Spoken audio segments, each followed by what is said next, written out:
परम सत्कार्यों गुरु प्यारी साध संगत जी, आप सभी को प्यार भरी राधा स्वामी जी। साध संगत जी, आज की साखी मैं आपको सुनाने जा रही हूँ। ये साखी हमें एक बहुत बड़ी सीख देने वाली साखी है।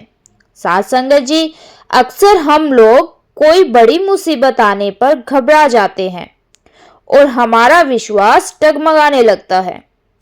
उस समय हम ये भूल जाते हैं कि हमारी संभाल हमारे सतगुरु कर रहे हैं। इस साखी में हम जानेंगे कि जब पूर्ण सतगुरु पर हमारा सच्चा और अटूट विश्वास होता है और जब हम मालिक के साथ जुट जाते हैं तो हमारी जिंदगी में क्या क्या चमत्कार होते हैं। ये घटना प्राचीन काल की है जी। उस समय एक राजा हुआ करता था जो बड़ी ही धार्मिक प्रकृति वाला था। उसकी पत्नी भी बहुत धार्मिक विचारों वाली थी, परंतु उनकी कोई औलाद नहीं थी। उन्होंने कई पूजा पाठ यज्ञ हवन करवाए। जिसने जैसा उपाय बताया उन्होंने वह किया, परंतु उन्हें संतान नहीं मिली। राजा रानी की उम्र बढ़ती जा रही थी, लेकिन गद्दी का कोई वारिस नहीं था। एक दिन एक तांत्रिक ने राजा से कहा कि किसी एक बच्चे की बलि दी जाए तो आपके घर में पुत्र अवश्य पैदा होगा। राजा बड़ा ही धार्मिक था। उसे क्रोध आ गया कि किसी बच्चे की बलि अपने बच्चे के लिए सवाल ही नहीं उठता।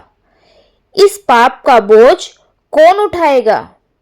इस बात के लिए राजा ने साफ मना कर दिया। राजा के सारे मंत्री राजा को समझाने लग गए, यदि अपनी नहीं तो राज्य की तो सोचो कि आपकी गद्दी का वारिस कौन होगा, राजगद्दी पर कौन बैठेगा। आपको यह बात माननी पड़ेगी, अपने लिए नहीं तो अपनी प्रजा के लिए। राजा ने फिर भी वो बात नहीं मानी। कहने लगा, नहीं, इतना बड़ा पाप तो मैं कभी सोच भी नहीं सकता। जिस माता पिता की बच्चे की बलि दी जाएगी उनकी बद्दुआ मैं नहीं लूंगा। फिर मंत्रीगणों ने सुझाव दिया कि राजा, मैं घोषणा करवा देता हूं कि जो भी अपने बच्चे को अपनी मर्जी से बलि के लिए देगा उसे सोने के सिक्के दिए जाएंगे और उन्हें मुंह मांगा इनाम दिया जाएगा। अगर ऐसा हुआ तो आपके ऊपर कोई पाप नहीं पड़ेगा। तब सारे मंत्रियों की जोर देने पर राजा ने मन मारकर हाँ में हाँ मिला दी, ये सोचकर कि कौन ही माता पिता अपने बच्चे की बलि देगा। ऐसे माता पिता कहाँ होंगे जो अपने बच्चे की बलि देने को राजी हो जाएंगे। ये सोचकर राजा ने हाँ कर दी। लेकिन साध संगत जी, उसी राज्य में रहने वाले एक परिवार जिसमें 7 बच्चे थे और वो परिवार बहुत गरीब था। उनके 6 बच्चे तो खेतों में काम करते थे, लेकिन जो सबसे छोटा था मेहनत कम करता था और सतगुरु का सिमरन ज्यादा करता था। समाधि लगाकर बैठ जाता था। तो माता पिता ने विचार किया कि बाकी सारे तो मेहनती हैं, लेकिन सबसे छोटा ही बड़ा कमजोर है, कामचोर है, काम कम करता है और जब देखो समाधि लगाकर बैठ जाता है। क्यों न इसे राजा को बलि के लिए दे दें, हमारी गरीबी दूर हो जाएगी। हमारे पास तो 7 पुत्र हैं। ये सोचकर छोटे से बालक को लेकर वो पिता चल पड़ा। छोटा सा बालक रास्ते में पिताजी से पूछता है, पिताजी, हम कहाँ जा रहे हैं? पिता कह देते हैं कि तेरी बलि देने जा रहे हैं। छोटा सा बच्चा पूछता है कि बलि क्या होती है? पिता कहते हैं कि तेरा सर कलम कर दिया जाएगा और उसके बदले राजा हमें बहुत सारा धन देगा। छोटा सा बालक ये बात सुनकर बड़ा हैरान हुआ और अपने पिता की ओर देखने लगा कि इन्होंने मुझे जन्म दिया है, मेरे पिता ही मुझे मारने के लिए लेकर जा रहे हैं।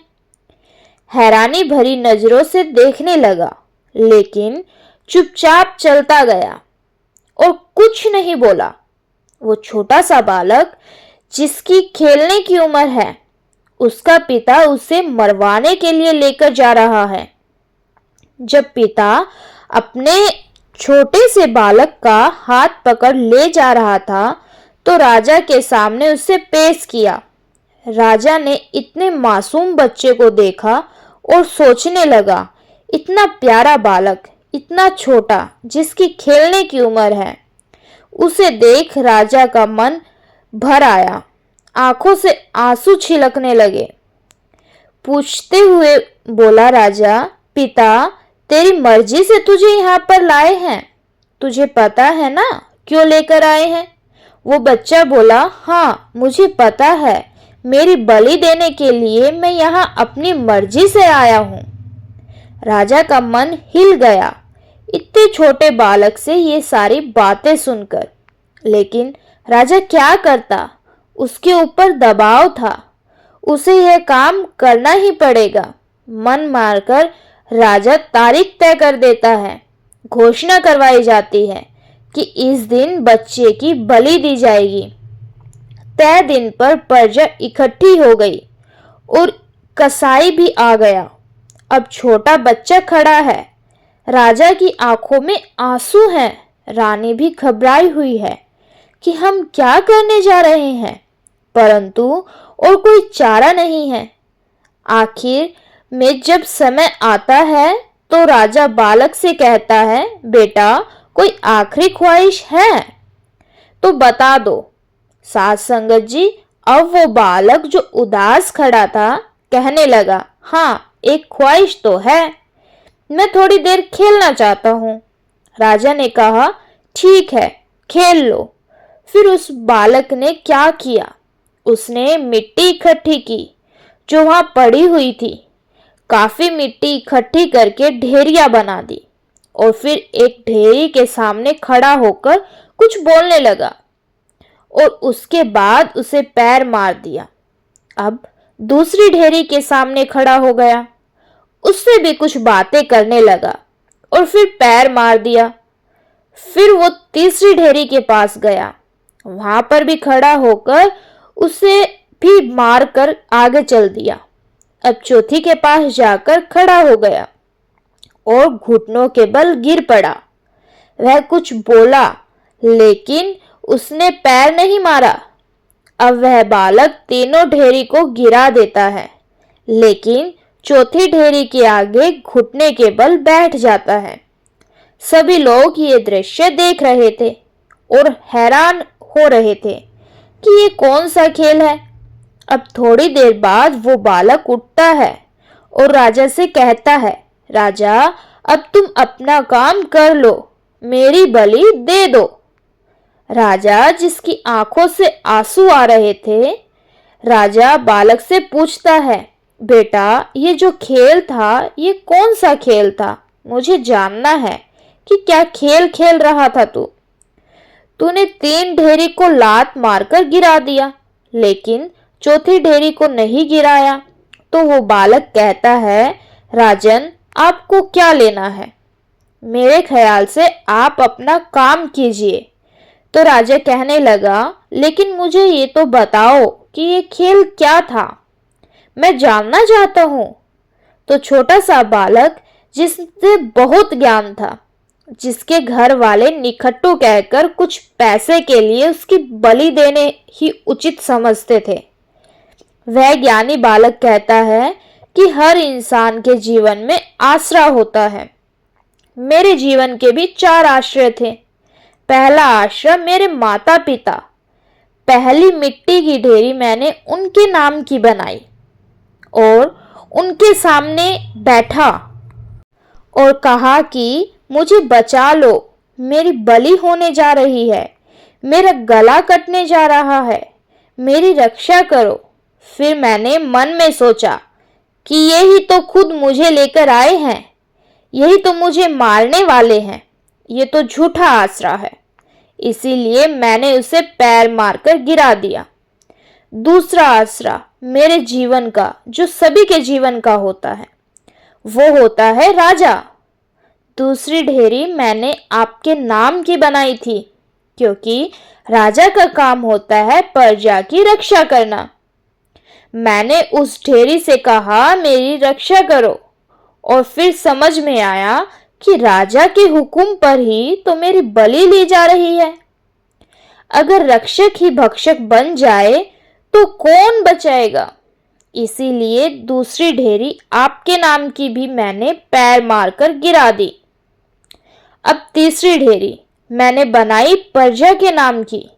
जो प्रजा होती है अपने साथियों की रक्षा करती है, मिलजुल कर रहती है, परंतु यहाँ तो प्रजा मेरी गर्दन कटने का तमाशा देखने आई है। एक भी इंसान इस सब में से इस बलि को रोकने नहीं आया, सब तमाशा देखने आए हैं। इसीलिए इसे भी मैंने पैर मारकर गिरा दिया। परिवार, राजा और प्रजा मेरे कोई काम नहीं आई, लेकिन आखिरी ढेरी मेरे सतगुरु की है, जिसका मैं नाम जपता हूँ। उस एक मालिक की उस ढेरी के आगे मैंने घुटने टेक दिए कि हे प्रभु, सब आश्चर्य झूठे हैं, सब आश्चर्य झूठे हैं, सबने धोखा दे दिया। मुझे बस तुमसे ही विश्वास है जो मेरी रक्षा कर सकता है, और इसीलिए मैंने उस ढेरी को पैर नहीं मारा। मुझे उस पर ऐसा विश्वास है कि वह चाहे तो कुछ भी हो सकता है। राजा यह बात सुनकर जोर जोर से रोने लगा। एक छोटे से बच्चे से इतना ज्ञान सुनकर वो हैरान हो गया कि राजा तो रक्षक होता है और वो ही भक्षक बन गया। वो मंत्री और उस तांत्रिक पर चिल्ला पड़ा कि तुम सब लोगों के कहने पर मैंने हवन यज्ञ सब कुछ किया, जो जो कहा सब किया, लेकिन फिर भी मुझे संतान प्राप्ति ना हुई। लेकिन इसकी क्या गारंटी है कि बलि देने से बच्चा मिल जाएगा? राजा ने अपनी पत्नी से सलाह ली कि यह छोटा सा बालक इतना ज्ञानी है, क्यों न मैं इसे ही गोद ले लूं और इसे अपने राजा का वारिस बनाऊं। और उसने राजा का वारिस घोषित कर दूं। इसे बड़ा ज्ञानी कौन होगा, कहाँ मिलेगा? क्यों न मैं इसे ही राजगद्दी का वारिस बना दूं। पत्नी ने एकदम हाँ भर दी। राजा भी खुश हो गया और रानी भी। सारी प्रजा खुश हो गई और ये बालक दौड़कर जाकर ढेरी से लिपट गया कि मुझे पता था मेरे सतगुरु, तू ही एक सच्चा आसरा है, एक तू ही है जो बाजी पलट कर रख सकता है।